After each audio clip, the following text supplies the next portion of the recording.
Assalamualaikum warahmatullahi wabarakatuh.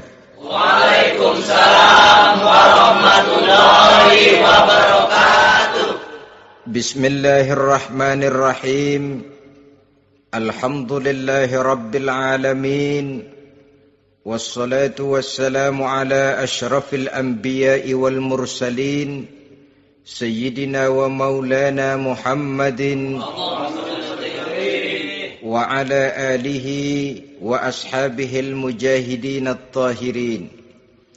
Amma ba'du, subhanaka la ilma lana illa ma 'allamtana innaka antal alimul hakim. La hawla wa la quwwata illa billahil aliyyil azim. Saudara-saudara kaum muslimin, terutama adik-adik para remaja dan pemuda yang saya cintai. Apabila seseorang akan membangun rumah, tentu saja dia akan mengadakan beberapa pilihan. Sejak dari memilih lokasi di mana rumah itu akan didirikan, sampai kepada menentukan bahan-bahan kualitas yang akan dipakainya, sampai kemudian kepada wujud dan bentuk rumah yang akan ditinggalinya. Demikianlah bahwa untuk membangun sebuah rumah yang hanya untuk menaungi kehidupan di dunia ini, kita mengadakan berbagai macam pilihan. Apalagi kalau kita akan membangun sebuah rumah tangga yang kita harapkan tidak hanya akan menaungi kehidupan di dunia ini, tidak hanya untuk kepentingan kita saja, tetapi juga untuk kepentingan anak cucu kita di belakang hari, termasuk sampai kepada hari akhirat nanti. Oleh karena itu, pada pertemuan kali ini, saya hanya ingin khusus berbicara kepada adik-adik remaja dan para pemuda, bagaimana sebaiknya memilih jodoh menurut ajaran agama Islam. Dalam Al-Quran, Allah subhanahu wa ta'ala menjelaskan, Zuyyina linnasi hubbus syahawati minan nisa. Bahwa manusia, apapun jenisnya, asal dia bernama manusia, dihiasi dengan perasaan cinta kepada perempuan.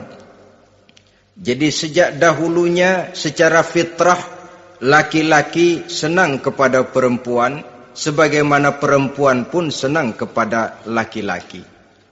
Dihiasi rasa cinta ini dalam kehidupan manusia. Dan oleh karena adanya rasa cinta, berkembanglah segala macam persoalan. Sehingga seorang ahli cinta pernah berkata, cinta adalah 5 huruf yang membuat persoalan tidak akan pernah selesai. 5 huruf yang membuat persoalan tidak akan pernah selesai-selesai. Tetapi dalam kehidupan sehari-hari sering kita saksikan bahwa cinta ini bisa mendorong memberikan motivasi yang baik, dan cinta ini pun bisa juga memberikan dorongan yang tidak baik. Oleh karenanya, apabila cinta itu ibarat setetes embun yang jatuh di bumi yang subur, akan tumbuhlah di atasnya aneka ragam bunga-bungaan yang harum semerbak, indah mewangi, sedap dipandang orang, menebarkan rasa aman, damai, sentosa, dan begitu selanjutnya.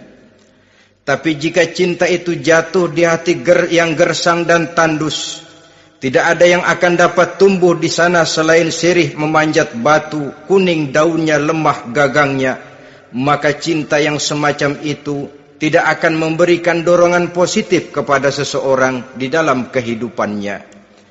Maka lebih dahulu kita akan membicarakan cinta dalam artian yang positif ini, untuk nanti sampai kepada perempuan yang bagaimana yang harus kita cintai, atau laki-laki yang bagaimana yang harus dicintai oleh seorang perempuan.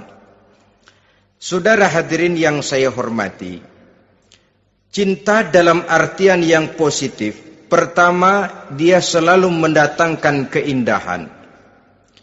Yang kedua, cinta itu memberikan energi atau semangat untuk berjuang.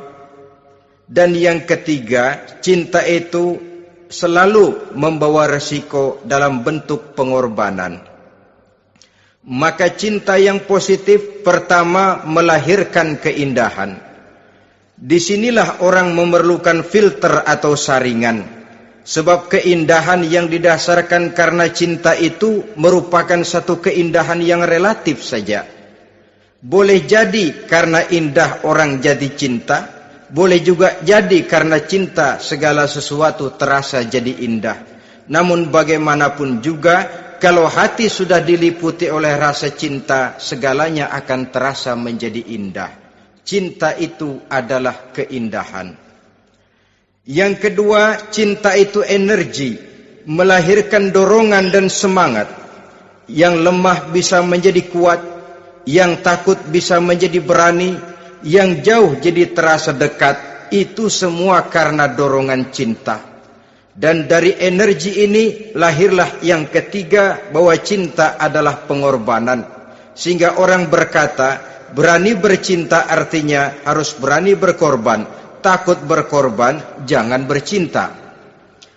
Kalau cinta ini kita salurkan kepada nilai-nilai agama umpamanya, yang pertama, cinta mendatangkan keindahan.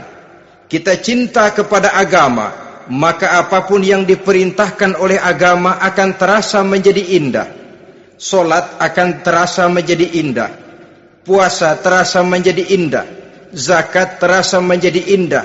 Jihad pun akan terasa menjadi indah.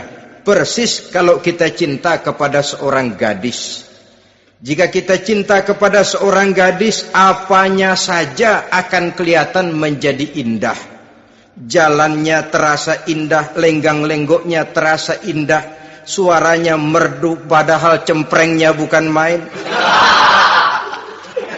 Seluruhnya akan mendatangkan keindahan karena dasarnya sudah cinta. Cinta membawa kepada keindahan.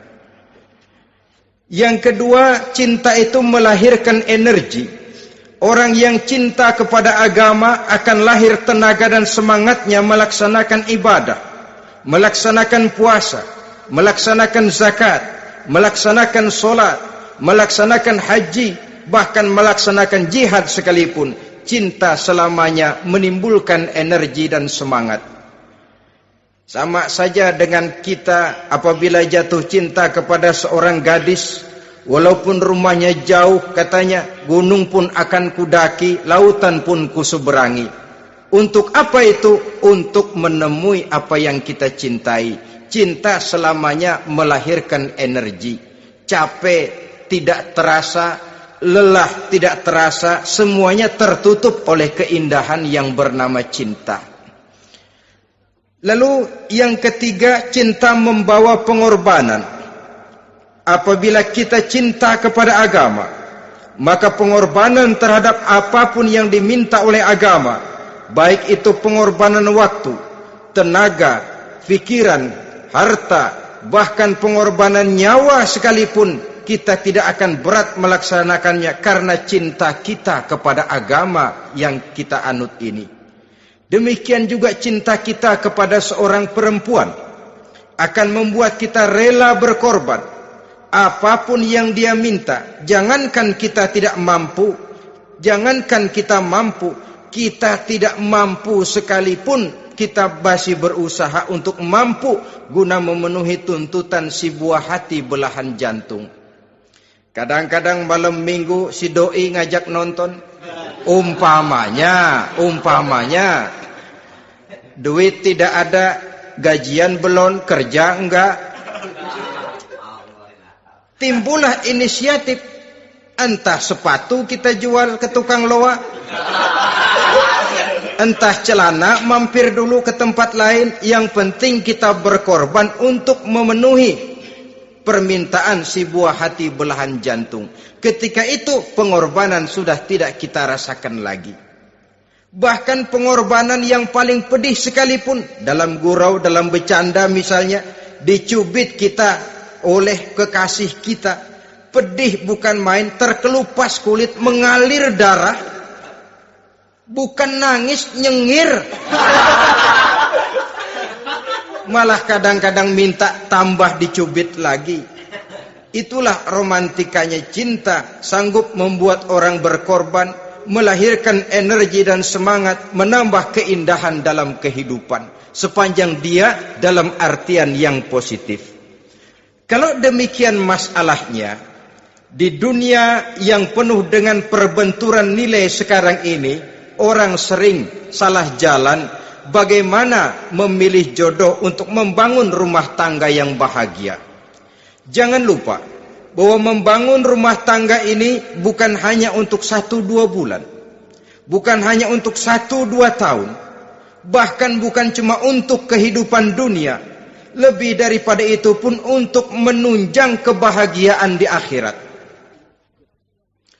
Oleh karenanya, memilih jodoh bukan satu hal yang mudah, bukan satu hal yang bisa dilaksanakan sambil lalu, tetapi memerlukan penelitian, memerlukan pengamatan yang mendalam. Apa petunjuk agama tentang itu? Dengan kata lain, bagaimana seharusnya seseorang memilih jodoh dalam kehidupannya? Ini tentu saja sumbangan moral buat adik-adik remaja dan para pemuda yang lagi kebingungan memilih jodoh, atau barangkali buat bapak-bapak yang kepengen nambah lagi.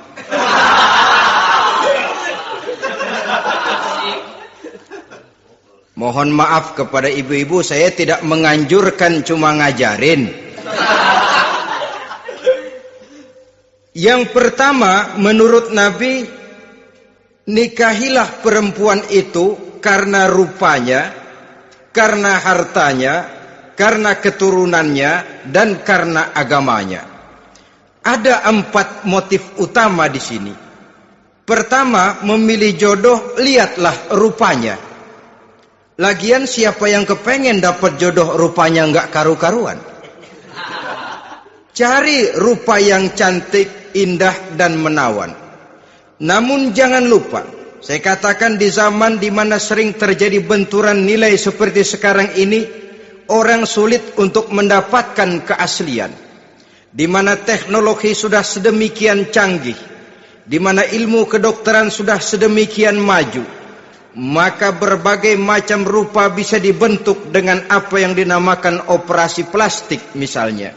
Yang pesek bisa dibikin mancung, kuping yang kelebaran bisa dibikin sedang, pipi yang kembung sebelah bisa dibikin rata, janggut yang tidak menarik bisa dibikin bak lebah bergantung katanya. Oleh karena itu, kalau pilihan hanya tertuju kepada rupa yang cantik saja semata-mata, kita sudah melakukan satu kesalahan yang sangat besar. Sebab apa? Diperingatkan oleh Nabi melalui hadis Ibnu Majah, Bazar dan Baihaqi dari Ibnu Umar. Janganlah kamu kawini seorang perempuan karena kecantikannya, sebab kecantikan boleh jadi akan mencelakakan. Jangan juga kamu kawini perempuan karena hartanya, sebab kekayaan biasanya akan mendatangkan kesombongan. Tetapi kawinilah karena agama dan akhlaknya, karena itulah yang akan membawa kepada kebahagiaan. Saudara-saudara kaum muslimin, terutama adik-adik remaja dan para pemuda, dikala usia puber, apalagi mata baru terbuka, awal balik namanya, remaja sering kehilangan filter. Pokoknya asal ngelihat rupa yang sudah lemot, denok, geboy,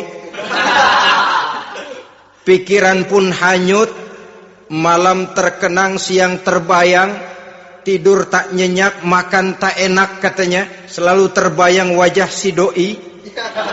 Dikala itu orang kehilangan pertimbangan bahwa rupa yang cantik kadang-kadang sering menipu.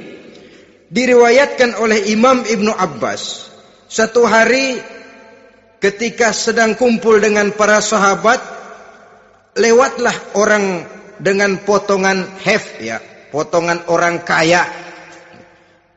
Kelihatan kan, orang kaya sama orang miskin jalannya aja lain kan.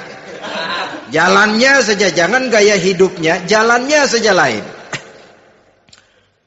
Lewat dia, Rasul bertanya kepada seorang sahabat, menurut pendapatmu bagaimana orang yang lewat itu? Kata sahabat, oh, yang lewat ini ya Rasul, kalau dia meminang perempuan pasti diterima. Kalau dia menolong orang pasti berhasil. Kalau dia ngomong pasti didengerin. Kenapa? Orang kaya. Orang kaya ya Rasul. Kalau dia minang, perempuan mana yang kagak bisa menerima kalau dipinang oleh orang kaya? Biar mukanya udah belipet kayak dompet tanggung bulan. Kalau memang duitnya banyak, nggak kelihatan tuh muka yang belipet, yang kelihatan duit. Kalau dia nolong orang, pasti berhasil apa yang dia tolong itu. Kalau dia ngomong, pasti didengerin orang, walaupun omongannya biasa-biasa saja. Kenapa? Orang lihat penampilannya. Sudah, ketika orang itu lewat, beberapa lama kemudian lewat lagi seseorang yang kelihatannya miskin. Rasul tanya lagi, kalau orang ini bagaimana pendapat kamu? Wah, potongan begini sih Rasul. Kalau dia minang, orang tolak. Siapa yang mau kawin sama kere begini? Kalau dia nolong orang, pasti nggak berhasil. Kalau dia ngomong, kagak bakalan ada yang mau dengerin. Siapa yang mau dengerin orang susah ngomong? Setelah orang itu lewat, apa kata Rasul? Orang yang terakhir, yang lewat ini, yang barusan lewat, jauh lebih baik dari yang pertama yang lewat tadi. Jauh lebih baik. Maksud dari ucapan ini, Rasul sebenarnya mendidik para sahabat jangan tertipu oleh penampilan. Sebab penampilan tidak selamanya mencerminkan keaslian. Apalagi di zaman sekarang, salon di mana-mana bejibun. Alis mata bisa dibikin, pipi bisa dicat. Yang pinggir kuning, yang tengah merah, di sebelah merah ada yang kehitam-hitaman, persis orang kepentok tiang listrik.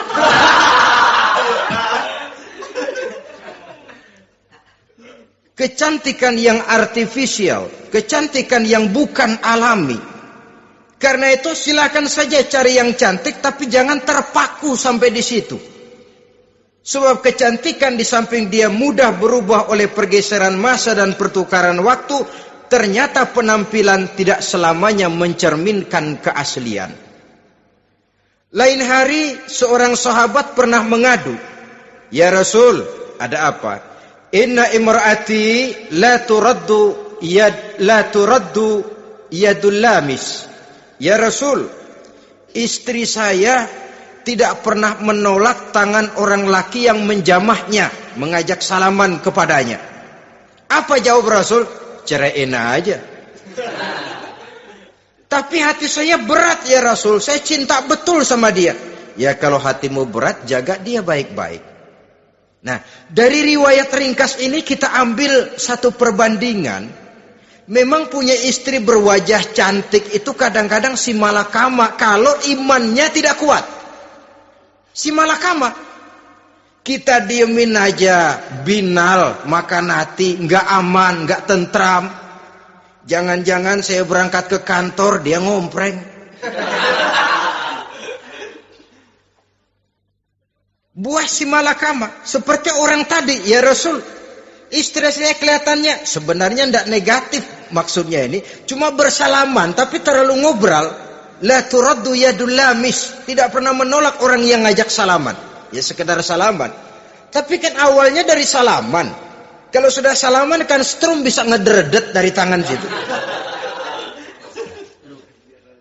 Kata Rasul sederhana saja, ya kalau memang begitu ceraiin. Saya nggak kuat Rasul, saya cinta betul sama dia. Kalau kau tak kuat berpisah dengan dia, jagalah dia baik-baik. Ajar, didik, tanamkan rasa keagamaan di dalam hatinya. Saudara-saudara kaum muslimin, jadi rupa yang cantik tanpa didasari oleh nilai-nilai agama akan membuat seorang suami di rumah tangganya seperti si malakama. Seperti berhadapan dengan buah si malakama. Kalau tidak diiringi dengan nilai-nilai moral yang luhur dan bekal agama yang tangguh. akan pergi jauh dari rumah rasanya tidak aman, sedangkan di rumah saja siapa yang akan mencari nafkah, dan begitu selanjutnya. Orang tadi jelas berhadapan dengan buah si malakama, didiamkan, makan hati. Sebab maaf, kalau seorang suami sudah tidak punya rasa cemburu terhadap istrinya, itu kan yang disebut dayus. Dan dayus itu jangankan masuk surga, bau surga saja dia tidak dapat. Tapi cemburu dalam artian bukan cemburu buta, cemburu dalam artian yang wajar. Dia cemburu, akan dikerasi takut kalau istrinya minta cerai, sedangkan dia cintanya sudah kadung medok bener. Si malakama jadinya. Nah, ini juga satu riwayat yang memberikan gambaran kepada kita. Pilihan, silakan cari rupa yang cantik saja. Cari yang cantik. Tapi kalau itu dijadikan motif utama tanpa dasar-dasar agama, saya khawatir nanti rumah tangga kita akan berhadapan dengan buah si malakama. Jadi adik-adik remaja, usaha, ikhtiar, cari yang cantik, yang kira-kira nggak membosenin, supaya kita betah tinggal di rumah, supaya kita merasa ada tempat berbagi rasa, ada tempat kita bernaung. Sebab kalau nyari bini sebini-bininya mah, ya jodoh di tangan Tuhan, kagak usah nyari juga ntar datang diri umpamanya. Iya, kalau yang datang peot. Orang harus berusaha walaupun pada akhirnya jodoh toh memang ditentukan Allah. Kan 3 hal yang kita tidak bisa menentukan itu katanya. Maut, rezeki, jodoh. Itu yang masuk mysterious problem. Problem yang misterius. Maut, misterius. Kapan kita mati, kita sendiri tidak tahu. Tahun depan, 50 tahun lagi, 100 tahun lagi, tidak pernah seorang pun diberitahu. Tapi yang pasti dia bakal datang. Kapan dan di mananya, kita tidak tahu. Bisa di rumah, bisa di masjid, ya alhamdulillah. Bisa di majelis taklim, syukur. Bisa di medan perang membela agama, bagus. Pasti dia akan datang. Maut, mysterious problem. Sesuatu yang kita tidak tahu kapan datangnya. Rezeki, gitu juga. Sehingga orang sering bilang, rezeki katanya kayak bayangan. Kita uber-uber, dia lari. Kita diam, dia mah diam. Setengah mati kita uber-uber. Emang ukuran segitu, segitu aja. Begitu kita nggak ngapa-ngapain, datang yang bawain rezeki. Namanya rezeki itu mysterious problem. Kadang-kadang ngobek, sungsang, sumbul, udah segala tanah orang kita ukur-ukurin. Udah segala ngomong sudah nggak ada yang loh, tuh sudah buta. Tapi memang bayangan, kalau belum rezeki ya belum. Kadang-kadang nyari kode sampai tidur di kuburan. Belepotan tanah kuburan loh. Yang aneh lagi kadang-kadang orang gila ditanyain. Allahu Akbar, ini kode-kode zaman sekarang ini. Sampai orang waras nanyain orang gila itu gimana itu. Ini sudah efek yang betul-betul negatif. Sudah jelas orang gila kok ditanya. Apa kira-kira yang nanya nggak lebih gila dari yang gila itu?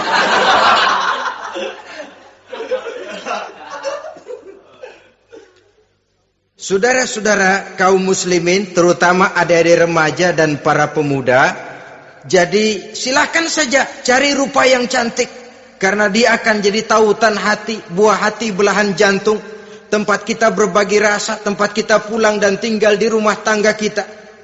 Tapi hendaknya kecantikan rupa itu diiringi juga dengan kecantikan budi. Karena itu cari rupa yang cantik. Ini pilihan utama. Yang kedua, kata Nabi, harta, cari yang kaya. Tetapi jangan lupa, jangan dijadikan pilihan utama. Karena kekayaan sering mendatangkan kesombongan. Apalagi kalau seorang pemuda mendapat istri orang kaya.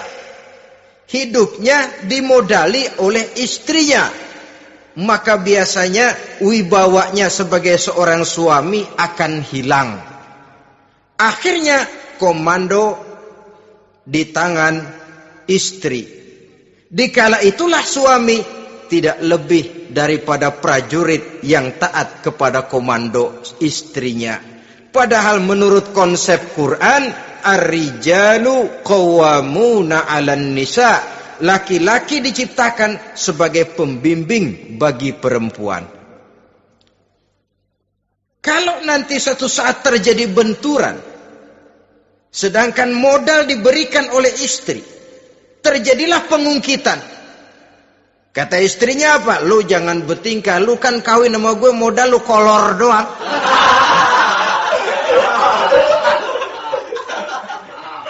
Kalau sekarang bertingkah, silakan keluar rumah.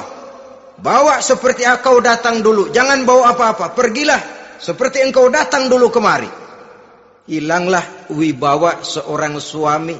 Suami kalau udah digentak sama istri begitu, ngelempuruk kayak ayam sampar. Di mana lagi letak wibawanya? Harta sering mendatangkan kesombongan.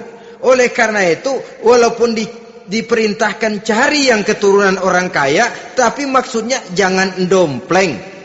Sebab kepribadian seorang suami akan ditentukan oleh sifatnya sendiri.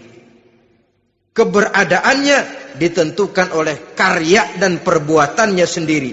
Itulah yang akan menampilkan kepribadian dia dalam kehidupan di masyarakat ini. Saudara-saudara kaum muslimin, terutama adik-adik remaja dan para pemuda, kan kadang-kadang di zaman sekarang kan kelas-kelas gigolo, playboy ya, nyari tante-tante kesepian, mejeng-mejeng di pinggir-pinggir jalan dengan harapan apa? Ya barter lah, tukar tambah. Nah, supaya dapat rokok, dibelikan pakaian, motor dan sebagainya. Tapi yang jelas hilang harga diri sebagai laki-laki, dan itu yang paling mahal. Kalau seorang laki-laki sudah kehilangan harga diri, apalagi yang bisa dibanggakan dalam kehidupan ini? Apa artinya naik mobil kalau kepala tertunduk ke bawah? Apa artinya jalan di tengah masyarakat kalau kita tidak bisa menengadah dengan satu kebanggaan? Hilangnya harga diri merupakan kehancuran awal dari sebuah pribadi yang untuk jangka panjang kita tidak akan bisa lagi berbuat banyak. Tanpa harta orang memang sulit untuk bahagia, tapi harta semata-mata bukan merupakan jaminan bahwa orang lantas akan bahagia. Saya barangkali harus berkata, banyak orang miskin yang kaya, tapi tidak sedikit orang kaya yang miskin. Saya ulangi ini, banyak orang miskin yang kaya, tetapi tidak sedikit orang kaya yang miskin. Nah, bagaimana pengertiannya? Orang miskin yang kaya, materinya sederhana, peralatan rumah tangganya sederhana, tapi hatinya kaya. Oleh karena hatinya kaya, jiwanya lapang. Sebaliknya, orang kaya yang miskin, di tengah kelimpahan materi yang berlimpah, segalanya serba ada, hatinya yang miskin. Kelimpahan materi tidak akan sanggup mengobati kemiskinan hatinya. Sehingga di tengah kehidupan yang serba ada, dia masih merasa kurang, maka dia tidak pernah cukup. Di tengah kemilauan dan gemerlapan serta glamornya rumah mewah, dia merasa hidup di tengah gurun pasir yang gersang dan tandus. Karena itu, biarlah miskin harta tapi kaya budi, daripada kaya harta tapi miskin budi. Lebih utama lagi kaya harta, kaya budi. Itu idealnya. Dasar pilihan ketiga sesudah rupa dan harta menurut Nabi, keluarga. Faktor keturunan sangat menentukan. Pepatah mengatakan, buah apel akan jatuh tidak terlalu jauh dari pohonnya. Biasanya kalau bapak kalong, anak kampret. Bapak nyolong, anak nyopet. Itu fotokopi. Saudara-saudara, sungguh pun demikian, faktor keluarga bukan merupakan yang paling dominan. Karena segalanya memang bergantung kepada hidayah dari Allah Subhanahu wa ta'ala. Kalau hidayah datang, bisa saja anak maling bisa jadi kiai. Kalau hidayah datang, bisa saja anak nabi malah ikut bersama orang-orang kafir. Pada akhirnya orang mau besar atau tidak, bukan dengan jalan menyempeng kepada keturunan orang lain, tapi ditentukan oleh kepribadian dirinya sendiri. Tidak bisa kita menjadi besar dengan menyebut kebesaran orang lain. Itu sebabnya dicontohkan oleh Imam Ali pada saat beliau berkata, "Laisal fata may yaqulu kana abi, walakinnal fata may yaquluha anadha." Anak muda yang gentleman adalah anak muda yang berani berkata, "Inilah saya." Bukan anak muda yang membanggakan leluhurnya. Ini kan zaman sekarang ini lagi ngetop-ngetopnya lagu-lagu cengeng katanya dah. Sebenarnya menurut saya bukan cuma lagu cengeng yang jadi masalah. Lagu cengeng cuma satu efek dari sikap yang lebih utama dari itu, yaitu mental cengeng. Kalau mental sudah cengeng, apapun yang kita lakukan akan jadi cengeng. Tidak cuma lagu, kebudayaan yang lahir akan kebudayaan cengeng. Jadi pengusaha cengeng. Jadi pejabat cengeng. Jadi kiai cengeng. Kenapa? Mental cengeng. Di antara mental cengeng itu apa? Mengandalkan fasilitas atasan. Kalau tidak ada fasilitas dari atas, lantas tidak bisa berbuat apa-apa. Cengeng. Menjadi besar bukan karena karier pribadi, tapi karena nasib katrolan. Itu pun termasuk mental cengeng. Sedikit gagal, bagaimana sedikit jalan buntu, sedikit deadlock, lu ngapain lu melulu? Saudara hadirin yang saya hormati, jadi lebih penting dari sekedar lagu-lagu cengeng, saya malah lebih suka bicara mental cengeng ini. Mental yang cepat putus asa. Mental yang tidak mau mengeluarkan usaha maksimal. Mental yang hanya mengandalkan fasilitas. Sedangkan pribadinya tidak lebih daripada pribadi sumuhun dawuh, pribadi kulon nuwun, pribadi kumaha juragan wae, pribadi oke bos, pribadi asal bapak senang.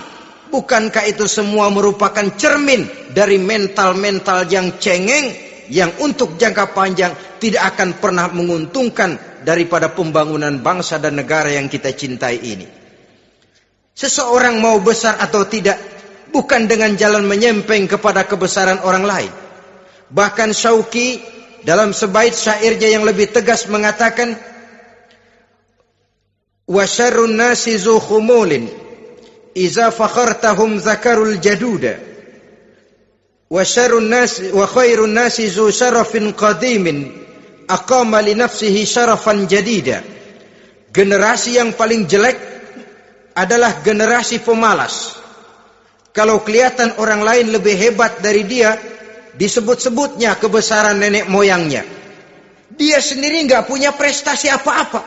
Kerjanya cuma ngandeli kerjanya cuma menggelayuti fasilitas orang tuanya. Tanpa itu dia tidak akan punya nilai dan harga sama sekali. Ini generasi paling jelek. Kalau orang lain kelihatan lebih hebat, dia sebut nenek moyangnya. Lo sih belum apa-apa lo, baru kopral lo. Engkong gua no, komandan Hansip. Engkongnya yang disebutin. Dia sendiri tidak punya prestasi apa-apa. Jadi silahkan saja cari gadis dari keturunan keluarga yang baik-baik. Tapi jangan jadikan tendensi utama, jangan dengan niat untuk menyempeng kepada kebesarannya. Tapi paling tidak dengan niat agar mudah-mudahan dari benih yang baik ini akan lahir keturunan-keturunan yang baik pada akhirnya nanti. Itu yang kita harapkan. Bukan lalu dengan pertimbangan, weh, mertua gue bos nih, kali aja begitu gue kawin dia mampus. Ini semua warisan kan jatuh kemari semua. Kalau itu niatnya sudah jelas salah.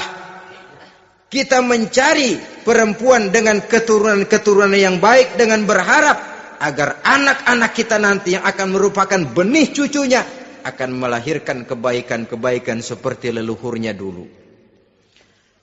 Saudara, pilihan yang keempat kata Nabi, agama. Ini yang paling inti. Kenapa? Agama itu motivasinya moral. Di sini segalanya ditentukan. Rupa yang baik, harta yang banyak, keluarga yang luhur. Kalau sudah dilandasi oleh agama yang rapuh, bahkan tidak beragama sama sekali, ketiga hal di atas tadi hanya akan mendatangkan malapetaka. Sekarang kan kita tertipu oleh penampilan. Padahal penampilan belum tentu kenyataan. Di jalan-jalan kita akan lebih terpesona melihat gadis pakai miniskirt di atas lutut ketimbang kita melihat gadis-gadis yang pakai jilbab. Kalau sudah pakai jilbab keliwat, yang usil banyak banget, bau sorga nih. Bau sorga katanya. Tapi kalau sudah yang pakai miniskirt itu yang lewat, itu dari ujung ke ujung mata kagak mau kedip. Laler nemplok di mata kagak dirasain. Kita terpesona oleh penampilan zahir, padahal penampilan belum tentu memantulkan hal yang sebenarnya. Tapi memang itulah watak manusia. Watak manusia, saya katakan manusia tanpa kecuali. Tetapi bergantung kepada pemikiran jangka pendek atau jangka panjang. Kalau jangka panjang yang kita pikirkan, ya tentu kita tidak akan mudah terpesona oleh hal yang zahir. Sampai-sampai Quran sendiri mengatakan budak yang hitam legam tapi beriman itu lebih baik daripada orang-orang musyrik walaupun cantik, denok, lemot, geboy. Ada lagi nggak bahasa yang lebih dari itu? Cantik, denok, lemot, geboy, bahenol, nerkom. Tapi kafir masih lebih baik budak yang hitam legam sekalipun. Kalau dia beriman. Kenapa? Rumah tangga untuk jangka panjang. So itu Islam tidak membolehkan kawin campuran dengan lain agama. Walaupun ada ayat yang mengatakan boleh kawin dengan ahlul kitab. Tapi sebagian mufassir menjelaskan bolehnya kawin dengan ahlul kitab itu dalam kondisi darurat. Dalam kondisi normal tidak bisa. Kenapa? Kalau sudah berlainan agama akan terjadi kerancuan rumah tangga untuk jangka panjang. Bagaimana membina dalam keharmonisan di rumah tangga? Bagaimana nasib anak-anak nanti? Kadang-kadang ada keluarga, kami sih keluarga modern. Anak-anak kami berikan kebebasan untuk milih agama apa saja. Bapaknya Islam, istrinya Kristen, anaknya ada yang Hindu, Buddha. Bagus nih, keluarga pecel namanya. Bagaimana keluarga modern bisa seperti itu? Padahal seorang suami bertanggung jawab di hadapan Allah. Dia akan ditanya tentang istrinya. Dia akan dimintakan pertanggungan jawab tentang anak-anaknya. Kalau istri kita berlainan agama, mungkin terjadi pengkaplingan. Pokoknya kalau anak perempuan ikut ibu, anak laki ikut bapak.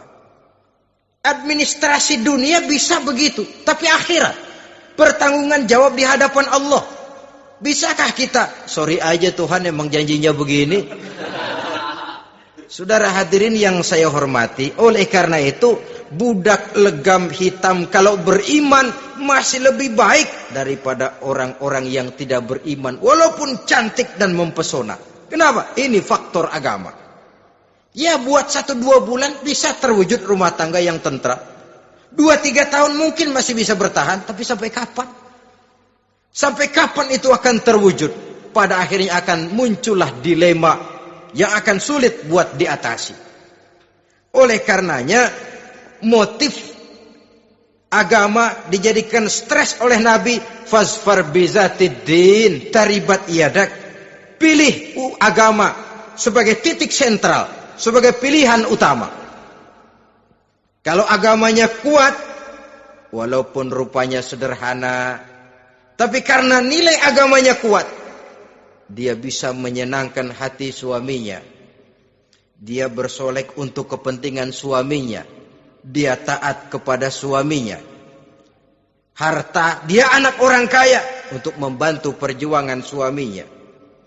Tapi kalau tidak ada modal agama, rupa yang cantik bisa menyengsarakan suami. Apalagi kalau suami kere. Istrinya sudah cantik, kaya ataupun tidak kaya kadang-kadang. Udah, suaminya suruh ngempuk di rumah, bininya yang kerja. Ya kalau kerja mendingan kalau dikerjain itu.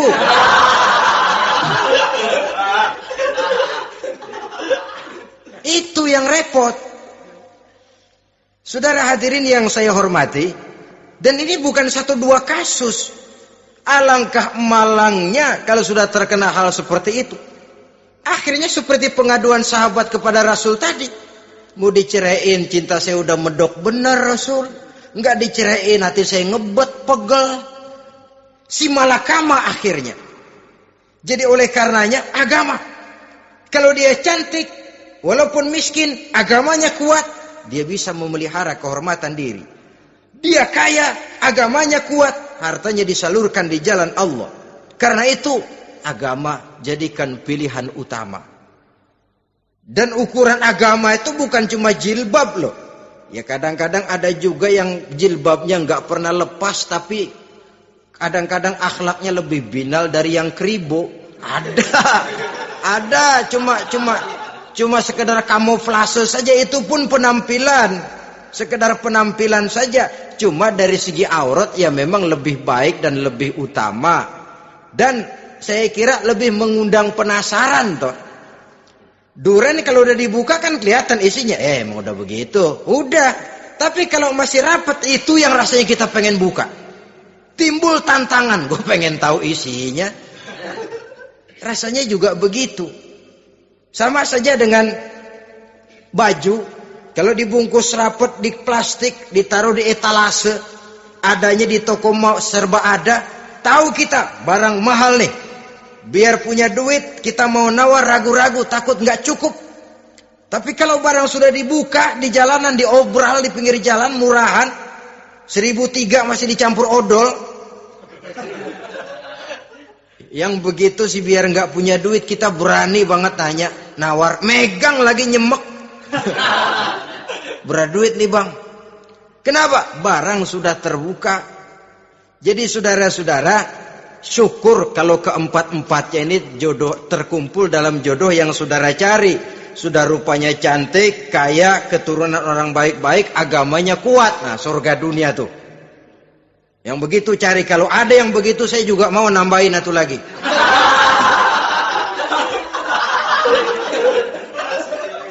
Tapi yang kumpul keempat-empatnya ini terus terang saja langka. Makhluk langka ini. Kadang-kadang cantik, kaya, keluarganya hebat, agamanya nol, akhlaknya kayak setan. Tapi yang paling celaka kalau empat-empatnya kagak ada. Rupanya jelek, melarat, bapaknya biang maling, kagak beragama lagi. Apanya yang mau dipilih? Mampus saja mendingan. Sudah nggak ada pilihan sama sekali tuh. Sudah nggak ada pilihan sama sekali. Saudara hadirin yang saya hormati, terutama adik-adik remaja. Nah, lalu apa motivasi agama dalam pembinaan ini apa? Agama ini kan memberikan contoh bahwa perempuan yang baik itu, yang kita ingin jadikan dia sebagai ideal dalam pencarian jodoh, tandanya 3. Iza ra'aitaha saratka, kata Nabi. Kalau dipandang, dia bisa menggembirakan kamu. Kan ini yang penting buat seorang suami. Kalau saudara nanti jadi suami, punya istri yang jadi partner setia mendampingi suaminya. Kalau dilihat nggak membosenin. Kenapa? Dia berdandan untuk nyenangin hati suaminya. Enggak bosenin. Kan kadang-kadang ada bini kalau kita pulang demek aja fotonya.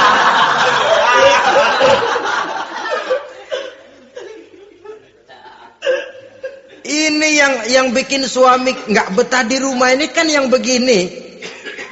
Adapun perempuan yang beragama, apabila dipandang oleh suaminya, dia pandai menyenangkan hati suaminya.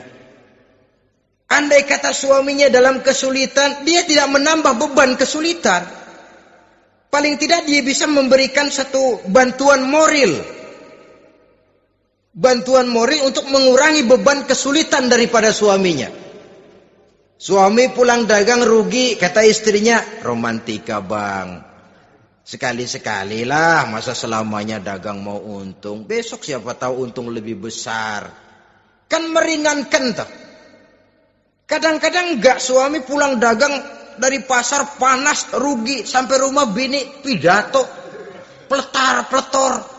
Lu dagang rugi, emang lu laki goblok.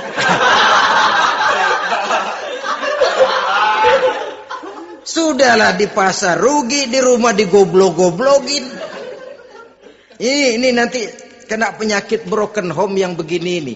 Padahal kesuksesan di kantor, kesuksesan di pasar, kesuksesan di medan tugas selalu dimulai dari kesuksesan dan ketenangan dari rumah tangga. Dia berhias untuk kepentingan suaminya, tidak terlalu berlebihan, dan suaminya pun pandai menghargai istrinya dengan kata-kata yang menimbulkan gairah dan semangat. Melihat istrinya bersorak, kamu makin cantik saja. Jangan juga kadang-kadang suami ketus. Ngelihat daksu pulang kantor, lihat suaminya, istrinya dandan rapi. Tumben lu mau bekasin apa? Mau bekasin katanya. Artinya apa ini? Pandai mengembirakan, bisa tenggang rasa, bisa berbagi rasa. Sehingga suami merasa ada tempat dia bertukar pikiran. Ada tempat dia membicarakan persoalan. Dialog dalam kehidupan berumah tangga itu sangat diperlukan. Iza ra'aitaha sarratka, kalau dipandang dia sanggup mengembirakan kamu. Dikasih uang 500 senyum, 5.000 pun ketawa. Menggembirakan. Dia bisa taruh kata hatinya kesel, tapi mulutnya senyum. Nah ini yang sulit ini. Senyum tapi kesel, kesel tapi senyum. Kadang-kadang istri itu kan kalau sudah kesel, suami pulang nggak bisa dia menyembunyikan kekesalannya. Dari jauh suami sudah lihat ini yang nyambut, ini bemo ini. Udah monyong serem. Saudara hadirin yang saya hormati, yang kedua, bila diperintah dia taat. Ini pengaruh agama.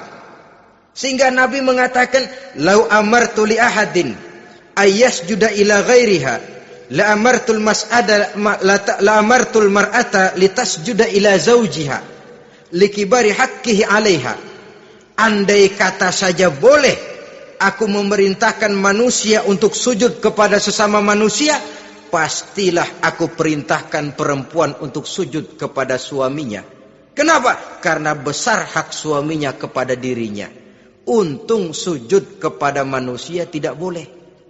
Andai kata boleh, perempuan disuruh sujud sama suaminya.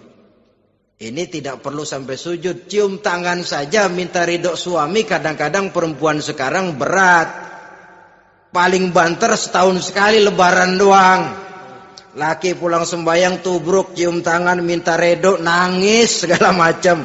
3 hari habis lebaran, beras habis, monyong aja lagi.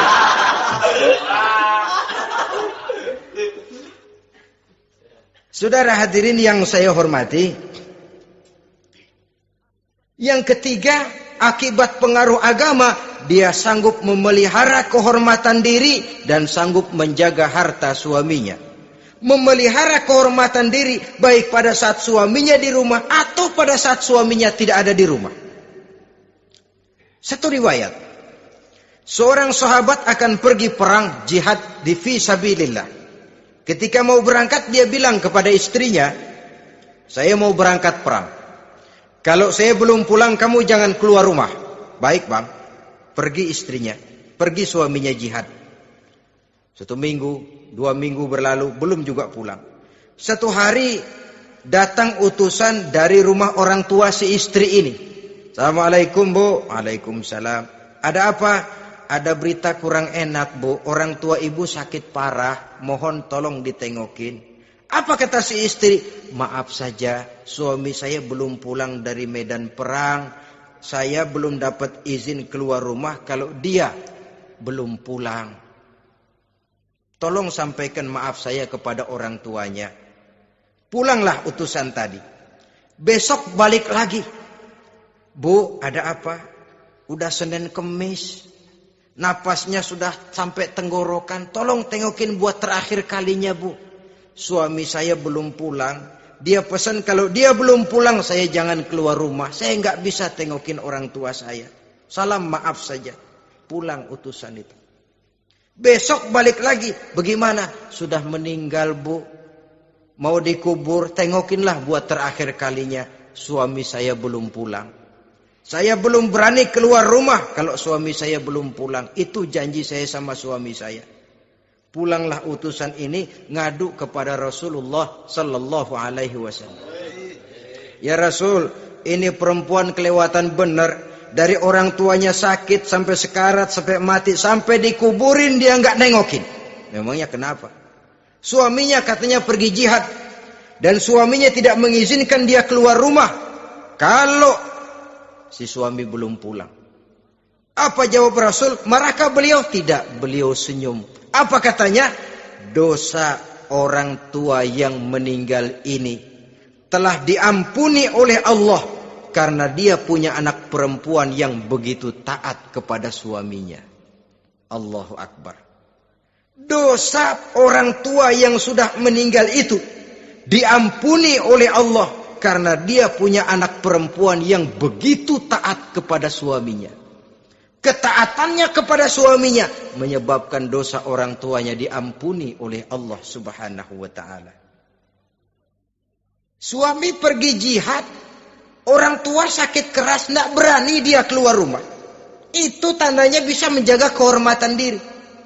Kalaupun satu saat suaminya manggil, bu tolong ambilin uang di dompet. Dompetnya dibawa, bang ambil saja sendirilah, nanti salah ambil lagi saya.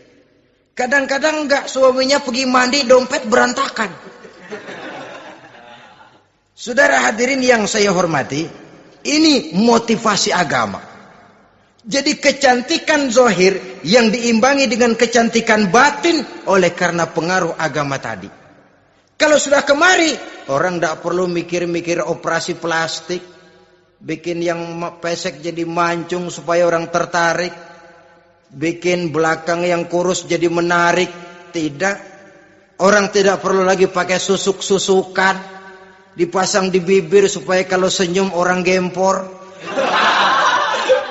Supaya kalau ngomong orang percaya. Dipakai di kuping supaya macam-macam. Tidak perlu lagi. Pakai jampa-jampe, pelet-peletan. Supaya kalau diludahin orang ngikut. Nggak perlu lagi. Kenapa? Cinta itu nature. Sesuatu yang alamiah, yang tidak bisa dipaksakan. Dia kudrati, karunia dari Allah. Tidak bisa cinta dipaksakan. Kalaupun bisa, dengan ilmu pelet, saudara bisa membuat orang jatuh cinta. Ya 2-3 hari, 4-50 hari. Kesananya, apa yang akan terjadi? Kelanggengan tidak akan pernah terwujudkan. Kenapa? Keterpaksaan yang akan timbul. Dalam kondisi semacam itu, rumah tangga tidak akan mengalami ketenangan dan ketentraman. Jadi biarkan cinta berjalan secara alamiah, karena dia memang alamiah.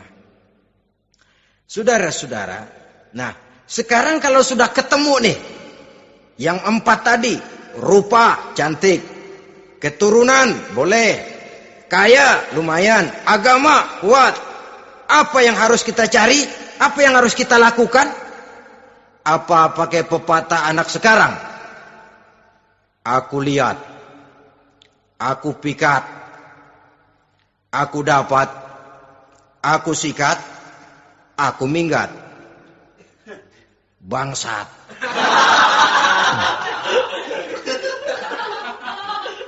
Itu kan ada moto cinta kilat begitu tuh. Cinta kilat katanya. Aku lihat, aku pikat, aku dapat, aku sikat, aku minggat. Bangsat. Atau kita harus hanyut dalam arus free love, free sex, summon living, eksperimen dulu? Tidak. Islam mengajurkan kalau memang seret, ini rasanya ini nih, mantap gue nih. Apa yang diajarkan oleh Islam selanjutnya? Meminang, saudara-saudara. Meminang adalah langkah awal untuk mengikat tali pernikahan. Diizinkan meminang. Dan di dalam meminang pun diizinkan untuk melihat. Cuma kalau boleh, ya syaratnya itu, waktu melihat itu jangan sampai ketahuan si perempuan yang akan kita pinang itu. Untuk apa kita meminang? Pertama, untuk yakin. Yakin bahwa perempuan yang kita inginkan ini sudah kumpul syaratnya itu, tidak ada cacatnya. Yang kedua, untuk memperkuat tekad hidup berumah tangga. Diperlukan meminang. Adapun adat itu berbeda. Tapi bahwa konsep meminang itu dalam Islam ada, itu jelas. Ya kalau mesti bawa pisang raja, pakai roti buaya, pakai martabak segede ban mobil truk segala macam. Itu adat saja, ya. Tapi yang real meminang itu ada dalam Islam. Nah, bagaimana adab meminang? Setelah kita tahu anak ini cantiknya ya, keturunan baik, ya kekayaannya lumayan, agamanya kuat, pinanglah dia. Caranya boleh lihat langsung. Lihat langsung kalau bisa tanpa setahu si perempuan. Dan batas yang boleh dilihat itu muka dan tangan. Itu saja. Jadi jangan gerusak.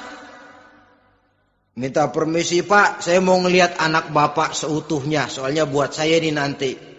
Apanya aja dibedolin, jangan.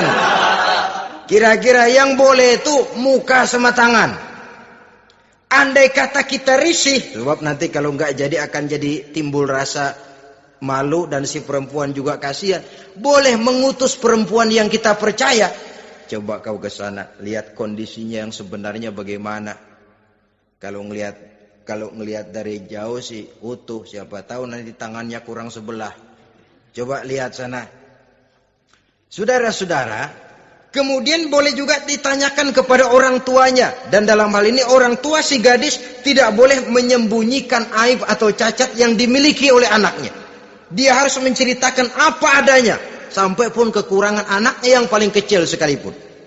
Sebab apa? Jangan sampai istilah pepatah beli kucing dalam karung. Kedengeran suaranya doang meong-meong, begitu dibuka tuh kucing gempor sebelah kakinya nggak ada. Kan tentu kita tidak kepengen kecewa di belakang hari. Itulah perlunya meminang sebagai jembatan untuk menuju kepada pernikahan. Nah, dengan demikian kalau sudah usaha meminang ini dilaksanakan, jangan merasa sudah setengah resmi. Ini yang kadang-kadang jadi penyakit. Malah sesudah meminang harus masing-masing lebih menjaga diri, menjaga kehormatan, menjaga pergaulan. Kenapa? Agar saat memasuki jenjang pernikahan nanti merupakan jenjang yang sangat ditunggu-tunggu. Ada rasa keinginan tahu. Kalau tidak, ya udah biasa, nggak giroh lagi ngadepin perkawinan. Kenapa? Kemarin-kemarin gue udah cobain. Hilang gairah lagi. Sebab itu kalau sudah meminang, jangan merasa sudah setengah halal. Udah minang ini Kadang-kadang orang tua juga konyol. Sudah dipinang, diumbar. Lu mau kemana kayaknya lu udah pinang. Padahal meminang itu cuma langkah awal. Sedangkan selanjutnya harus lebih berusaha menjaga kehormatan diri. Sampai pada saat nanti pelaksanaan pernikahan. Nah, saudara-saudara, terutama adik-adik remaja dan para pemuda, walaupun agak sekilas memang karena terbatasnya waktu pada pertemuan ini, mudah-mudahan bisa memberikan gambaran yang sepintas tentang bagaimana sebaiknya kita memilih jodoh di dalam membina rumah tangga yang bahagia. Semoga ada manfaatnya. Terima kasih atas segala perhatian. Mohon maaf atas segala kekurangan. Usikum wa nafsi bitaqwallah. Wassalamualaikum warahmatullahi wabarakatuh. Waalaikumsalam warahmatullahi wabarakatuh.